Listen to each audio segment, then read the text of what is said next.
সেটা বলো। আলহামদুলিল্লাহ, আল্লাহর রহমতে খুব ভালো আছি। আচ্ছা মাসুমা, আমি তোমাকে সালাম দিলাম, তুমি হাত উঁচু করে মাথা নিচু করে ও মুসলিমদের মতো করে বললে আলাইকুম সালাম। ওই রকম বলতে নাই, বলতে হয় ওয়ালাইকুম আসসালাম ওয়া রাহমাতুল্লাহি ওয়া বারাকাতুহু। আরে রাখো তোমার নসিহত, রাস্তাঘাটে তোমাকে মাস্টারি করতে বলি নাই, কি বলতে এসেছো সেটা বলো। আমি খুব ব্যস্ত আছি। হ্যাঁ, বলার জন্যই তো দাঁড়ায় আছি।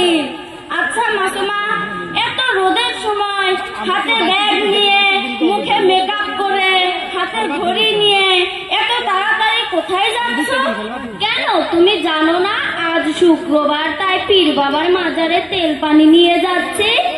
হায় আফসোস, আজ জুম্মার দিনে পুরুষেরা যায় নামাজ পড়তে, আর তুমি এই কি সময় যাচ্ছ পীরের দরবারে তেল পানি মাখতে? কেন, তোমার কি হয়েছে? আর বলো না রুবিয়া, এত রোগ নিয়ে ভুগছি, কত ডাক্তার কবিরাজ দেখাচ্ছি, কিছুতেই কিছু হচ্ছে না। তাই আমার পাড়ার কিছু বৃদ্ধা মহিলারা বললো, ওই জলেশ্বর পীর বাবার মাঝারে যা, তেল পানি দে, শত শুক্রবার মান্নত কর, দেখবি তোর সব ঠিক হয়ে গেছে।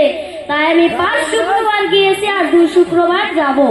আচ্ছা মাসুমা, তুমি ওই পীরের দরবারে যাইয়া কি করো? কেন, সবাই যা করে আমিও তাই করি। তেল পানি দে, টাকা পয়সা দে, আরো বাবাকে গিয়ে সেজদা করি। আর বাবাকে গিয়ে বললাম, বাবা রোগ নিয়ে তোমার কাছে এসেছি, তুমি যদি ভালো করে দিতে পারো তোমার নামে এজোড়া খাসি জবাই করে ফকির মিসকিনদের খাওয়াইয়া দেব। নাউজুবিল্লাহ, এসব আদম বাদম তুমি কি বলছো? আদম বাদম বলছি মানে? এই তো তুমি বলছো বাবার দোয়ায় কোন রকম না মরে বেঁচে আছি, বাবা আমার রোগ ভালো করে দাও, এসব কেন বলছো? যা বললাম তাই বললাম, তাতে তুমি নাউজুবিল্লাহ বলো আর যাই বলো। তাহলে এটাই তুমি ভুল করছো। 100 ভাগের মধ্যে 100 ভাগ সত্য। রোগ ভালো করার মালিক মহান আল্লাহ, পীর বা অন্য কেউ না। সেই জন্যই তো তোমাদের কথা বুরকা পরা মেয়েদের আমার একদম সহ্য হয় না। তুমি আমার পীর সাহেবকে অপমান করছো। আস্তাগফিরুল্লাহ। মাসুমা, তুমি ভুল করছো, আমি কোন পীর সাহেবকে অপমান করছি না। নিঃসন্দেহে পীর সাহেবরা আল্লাহর প্রিয় বান্দা, আমি তাদেরকে যথাযথ সম্মান করি। তার মানে এটা নয় যে পীর সাহেবরা আল্লাহ সমতুল্য। আল্লাহ ছাড়া কারো ক্ষমতা নাই রোগ ভালো করার এবং সন্তান সন্তানাদি দেওয়ার। আল্লাহ পাক রব্বুল আলামিন কোরআনে বলেছেন, ইন্না শিরকা লাযুলমুন আযীম। এর মানে হলো আল্লাহর সাথে শিরিক করা, জুলুম করা বহুত বড় গুনাহ। এর থেকে সব ঈমান আমল নষ্ট হয়ে যায়। কি বললে? এর থেকে সব ঈমান আমল নষ্ট হয়ে যায়? হ্যাঁ অবশ্যই। পীর বাবার মাজারে তো কত মেয়েদের দেখা হয়, কেউ তো বললো না এটা শিরিক। আরে কি বলবে কি, তারাও তো তোমার মতো শিরিক করে ঈমান আমল সব নষ্ট করে ফেলেছে। শিরিক কাকে বললে তাহলে আমাকে অল্প বলবে, আমিও জানি ভালোভাবে সব বুঝতে পারি। হ্যাঁ অবশ্যই, কেন বলবো না, শুনো তাহলে। আল্লাহর সাথে অংশীদার স্থাপন করা, আল্লাহর গুণ কাহার মধ্যে তালাশ করা, যেমন সুখ শান্তি হায়াত মউত সন্তান সন্তানেদি দেওয়ার মালিক মহান আল্লাহ। এগুলো যদি কোনো পীর বা কোন নবী রাসূলের কাছে চাওয়া যায় তাহলে সেটা শিরিক। তাই নাকি? হ্যাঁ অবশ্যই।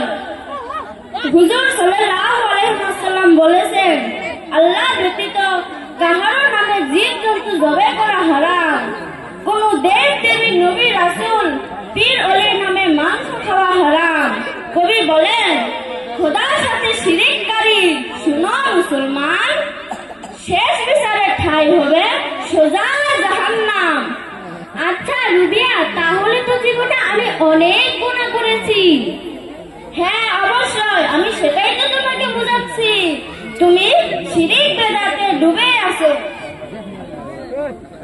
আমি আর কোনোদিন পীরের রওজায় শিরিক করতে যাব না।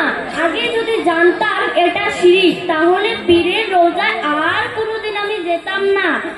আর আমার যত মোমবাতি আগরবাতি আছে সব আমি ব্রহ্মপুত্র নদীতে ফেলে দিলাম। হে আল্লাহ, তুমি আমাকে ক্ষমা করে দিও। আচ্ছা রুবিয়া, তুমি এত সুন্দর সুন্দর কথা তুমি কোথা থেকে শিখেছো? আমি বাংলা পড়ার সাথে সাথে লক্ষ্মীপুর থানার অন্তর্গত হলিমারি সালাপাড়া মসজিদে একটা মক্তব আছে, সেখান থেকেই সব শিখেছি।